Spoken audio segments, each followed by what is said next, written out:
बिस्मिल्लाहिर्रहमानिर्रहीम अस्सलामु अलैकुम वरहमतुल्लाहि वबरकातुहू। जी व्यूअर्स, आज की इस वीडियो में आप जैसा कि देख रहे हैं, थोड़ा सा मैंने बैकग्राउंड चेंज किया है। आज मैं गाड़ी में नहीं हूँ, बाहर हूँ। तो इंशाल्लाह उम्मीद करता हूँ कि आपको थोड़ा सा चेंज मिला होगा।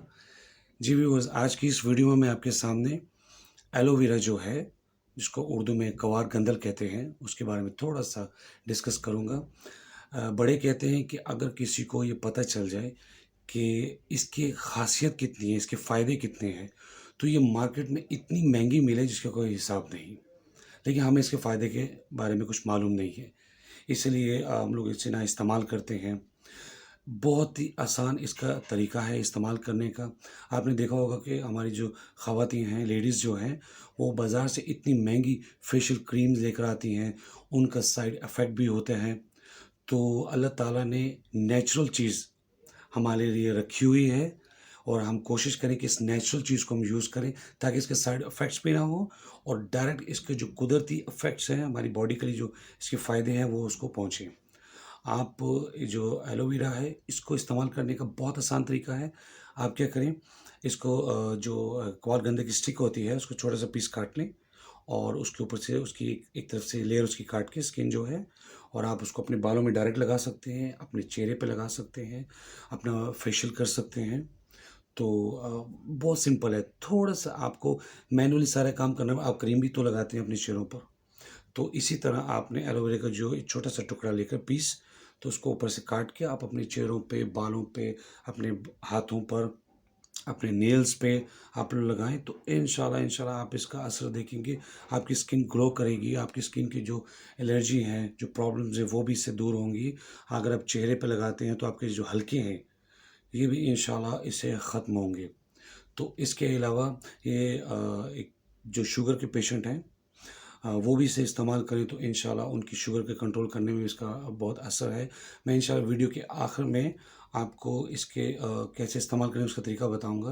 लेकिन थोड़े से मैं आपको इसके फ़ायदे बता दूं। अगर आपको जिस्म में कहीं ज़ख्म हो गया हुआ है, तो वहाँ पर आप एलोवेरा की जो क्या कहते हैं, जेल है, और उसको आप थोड़ा सा हल्दी के साथ आप मिक्स करके जहाँ ज़ख्म है वहाँ लगा दें, तो इंशाल्लाह ज़ख्म बहुत जल्दी ठीक हो जाएगा। इसके अलावा किसी को अगर नज़ला ज़ुकाम है, मैदे में गर्मी है, सोजिश है, मैदे की कोई भी प्रॉब्लम है, इंशाल्लाह इंशाल्लाह इसके इस्तेमाल से वो दूर हो जाएगी।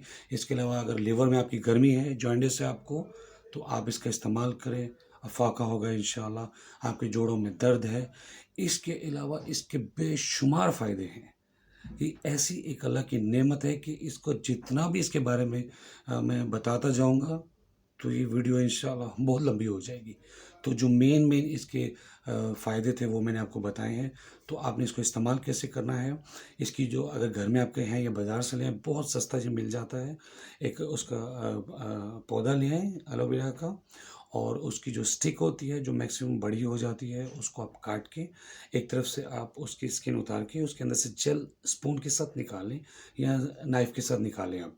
उस जेल को आप किसी भी ब्लेंडर में पानी के साथ मिक्स कर लें, और फ्लेवर अच्छा करने के लिए आप उसमें लेमन डाल सकते हैं, आप उसमें ऑरेंज डाल सकते हैं, थोड़ा सा उसमें सॉल्ट डालें, अपने टेस्ट बना लें उसको। तो कोई प्रॉब्लम नहीं है, कोई करवाहट नहीं है, कोई मुश्किल नहीं है। वैसे भी तो इतनी महंगी और इतनी कड़वी दवाएं हम जो एंटीबायोटिक्स है वो हम खाते हैं, तो इसमें तो वैसे ही कुछ ऐसा नहीं है। लेकिन सुना हुआ है हमने कि बहुत कड़वा होता है। जब आप इस्तेमाल करेंगे तो इंशाल्लाह आप महसूस करेंगे कि इसमें कोई मुश्किल नहीं है। जस्ट एक फ्रेश जूस की तरह आप इसको यूज़ करें। जब ये अंदर जाएगा तो फिर इसके जो फ़ायदे हैं आप इंशाल्लाह कुछ दिनों में देखेंगे कि बेशुमार आप बड़ी एनर्जी अंदर फ़ील करेंगे। मैं ख़ुद भी इस्तेमाल करता हूँ मेरे घर में, मैंने काफ़ी इसको ग्रो किया हुआ है, काफ़ी मेरे पास एलोवेरा है। तो इंशाल्लाह कभी टाइम मिला तो आपको मैं ज़रूर अपना दिखाऊँगा कि मैंने कितना एलोवेरा मेरे पास मौजूद है। इंशाल्लाह उम्मीद करता हूँ कि आपको ये वीडियो पसंद आई होगी और आप इस वीडियो को शेयर भी करेंगे। इंशाल्लाह नेक्स्ट वीडियो में मिलूँगा नेक्स्ट टॉपिक के साथ। तब तक के लिए मुझे इजाज़त दीजिए। अस्सलामु अलैकुम वरहमतुल्लाहि वबरकातुहू। सुब्हान रब्बिका रब्बिल इज़्ज़ति अम्मा यसिफून व सलामुन अलल मुरसलीन वल्हम्दुलिल्लाहि रब्बिल आलमीन।